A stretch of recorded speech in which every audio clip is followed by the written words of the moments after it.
بسم اللہ الرحمن الرحیم۔ جنت کے یاقوتوں میں سے ایک یاقوت جسے حضرت آدم علیہ السلام جنت سے لے کر آئے، اور جب اللہ پاک نے انہیں بیت اللہ شریف کی تعمیر کا حکم دیا تو حضرت جبرائیل علیہ السلام کی نشاندہی پر وہ پتھر بیت اللہ کے ایک گوشہ میں نصب کیا گیا۔ حجر کے معنی پتھر جبکہ اسود سیاہ اور کالے رنگ کو کہتے ہیں۔ رسول اللہ صلی اللہ علیہ وآلہ وسلم نے فرمایا، اس حجر اسود کو اپنے عمل خیر کا گواہ بنا لو، کیونکہ یہ قیامت کے دن اللہ پاک کے دربار میں اپنے استلام کرنے والوں کی سفارش کرے گا۔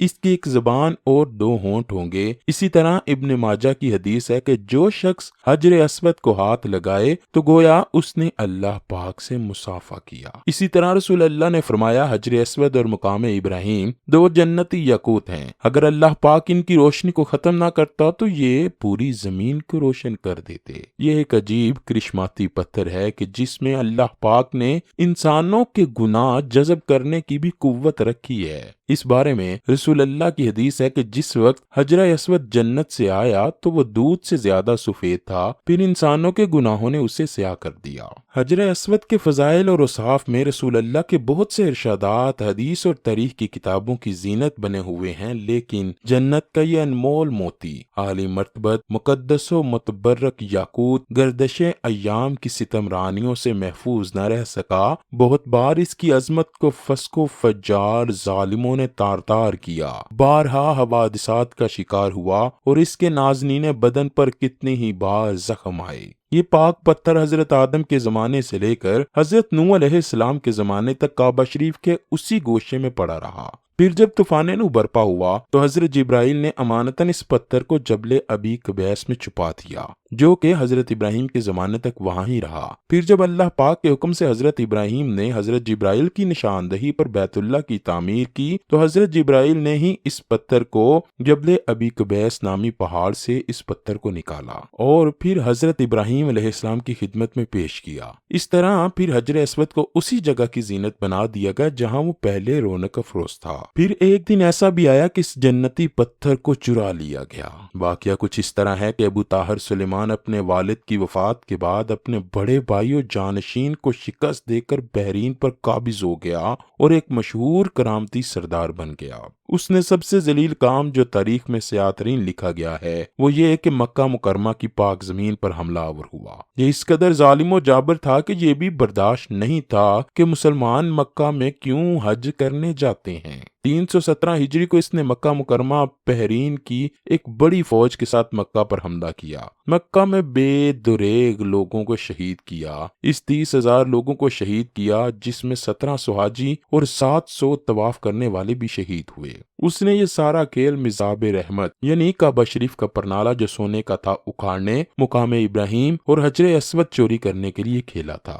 2 آدمی اس مذموم حرکت کے لیے کعبہ شریف پر چڑھے، مگر آنے واحد وہ سر کے بل زمین پر گر کر واصل جہنم ہوئے۔ مقام ابراہیم تو اس کے ہاتھ نہ لگ سکا کیونکہ خدام حرم نے اسے پہاڑ کی گھاٹی میں کہیں چھپا دیا تھا۔ جب اس نے حرم پاک پر قبضہ کیا تو جعفر بن حلاج نے ابو طاہر کے حکم سے حجر اسود کو کدال سے اکھاڑ لیا، اس پر کئی ضربیں لگائیں جس سے کچھ ریزے ٹوٹ گئے اور اپنے ساتھ وہ بحرین لے گیا۔ ابو طاہر نے بیت اللہ کا دروازہ بھی اکھاڑ پھینکا اور غلاف کعبہ کو ٹکڑے ٹکڑے کر کے فوج کے اعلیٰ عہدیداروں میں تقسیم کر دیا۔ یہ اسلام کا پہلا ایسا سال تھا کہ جس میں حج بیت اللہ موقوف ہوا۔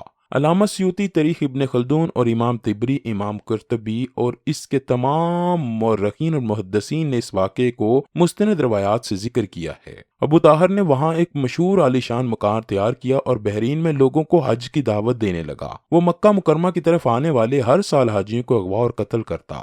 اسی طرح تقریباً 22 سال تک خانہ کعبہ حجر اسود سے خالی رہا۔ اس کے بعد جا کر معجزانہ طور پر اصل حجر اسود واپسی خانہ کعبہ پہنچا۔ اس کی واپسی کچھ اس طرح ہوئی کہ بنو عباس کے خلیفہ مقتدر باللہ نے بحرین کے حاکم ابو طاہر کے ساتھ معاہدہ کیا کہ 30,000 دینار میں حجر اسود خانہ کعبہ کو واپس کیا جائے۔ خیر 339 ہجری کو عباسی خلیفہ مقتدر باللہ نے اس وقت کے ایک بڑے محدث امام عبداللہ کو ایک 22 رکنی وفد کے ساتھ بحرین حجر اسود کو واپس لانے کے لیے بھیجا۔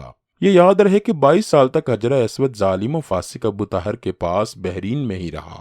اب جب حضرت عبداللہ بحرین پہنچے تو بحرین کے حاکم نے یہ چال چلی کہ اصلی حجر اسود کو کہیں چھپا دیا اور نقلی پتھر کو غلاف میں لپیٹ کر پیش کیا۔ حضرت عبداللہ نے اس پتھر کو پانی میں ڈبویا اور فرمایا کہ یہ حجر اسود نہیں ہے۔ اب دوسرا پتھر لایا گیا، آپ نے اسے بھی پانی میں ڈبویا، پھر آگ پر گرم کیا تو کہنے لگے یہ بھی اصلی حجر اسود نہیں ہے۔ حاکم بحرین ابو طاہر کہنے لگا یہ کیسا پیمانہ ہے آپ کا؟ حضرت عبداللہ فرمانے لگے رسول اللہ حضرت محمد صلی اللہ علیہ وآلہ وسلم کا فرمان مبارک ہے کہ حجر اسود ایک ایسا جنتی پتھر ہے جو نہ پانی میں ڈوب سکتا ہے اور نہ ہی اسے آگ کوئی اثر کر سکتی ہے۔ اس کے بعد پھر انہیں ایک پتھر دیا گیا جس کو انہوں نے پانی میں ڈالا تو وہ تیرنے لگا اور آگ میں ڈالا گیا تو وہ گرم ہی نہ ہوا۔ حضرت عبداللہ فرمانے لگے یہی اصلی جنتی پتھر ہے۔ حضرت عبداللہ اس پتھر کو لے کر مکہ کی طرف چل پڑے۔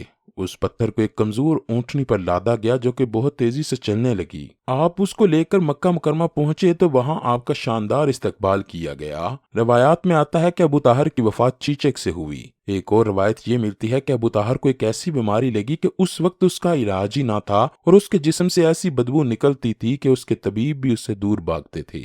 اے میرے اللہ، اس ویڈیو کے سب دیکھنے والوں کے گناہوں کو پردہ پوشی کرتے ہوئے ہمیں کم از کم ایک دفعہ حجر اسود کو بوسہ لینے کی سعادت نصیب فرما دے۔ جو ایک دفعہ بوسہ لے چکے ہیں انہیں بار بار اپنے در کی حاضری نصیب فرما دے۔ میرے مولا، ہم خطاکار، گنہگار اور تیرے ہی عاجز بندے ہیں، ہمیں زندگی بھر اپنے سوا کسی کا محتاج نہ بنانا۔